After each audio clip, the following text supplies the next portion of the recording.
So as we get into the holiday season coming up, it's important for you to maybe consider along the way here as you're shopping some important holiday shopping safety tips. Be careful about if you search for something, make sure that it's actually the legit email or the legit website, because a lot of times you get the paid searches up first, and some bad actor could actually pay to have theirs inserted there, and you click on something where the domain is misspelled slightly, and it takes you to somewhere where they want you to rekey your email, and then they've stolen your Amazon account.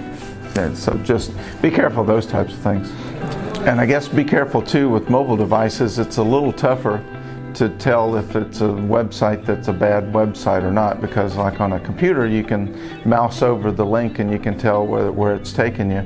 It's a little different with a mobile phone to do that. So just again, take a little extra time to try to verify that you're going to the right place. When you get to the website that you want to shop on, just make sure it's the right one too. Make sure that they've got the HTTPS up in the URL. That denotes that it's a secure website. Make sure you use a strong username and password, and it's unique at each shopping center or shopping site that you go to. So another thing that you likely do, especially if you're traveling, I know I traveled just recently, and you want to use the Wi-Fi that's in the airport or at a restaurant or the hotel that you go to.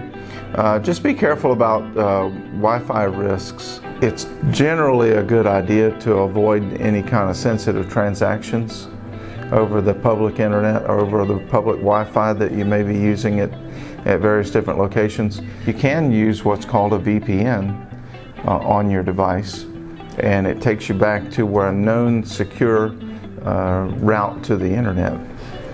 So one thing during the holidays that you might want to consider is to sort of do a personal cybersecurity makeover. And you could start with making sure that most of the secure sites are ones that are important to you. And you can make sure that you have a multi-factor authentication set up.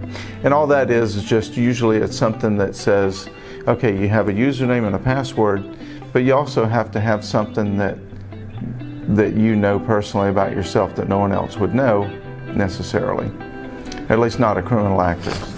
And lastly, it should be an easy thing, but just make sure with all of your devices, your phones, your computers, your iPads, whatever you got, make sure that it's pretty significant that you keep up to date on all of the patches and security, not only the feature patches, but also the security patches that they make available to you.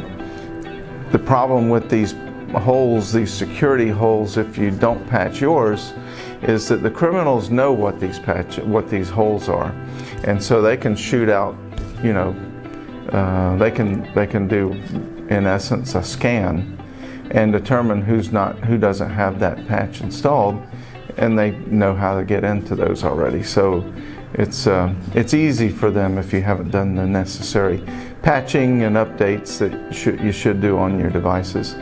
So again, start there, and what you'll end up with is hopefully a personal cybersecurity makeover for the holidays, as you go into a point where you're going to probably use your devices and you're going to buy a lot of stuff online, and this way you can stay secure.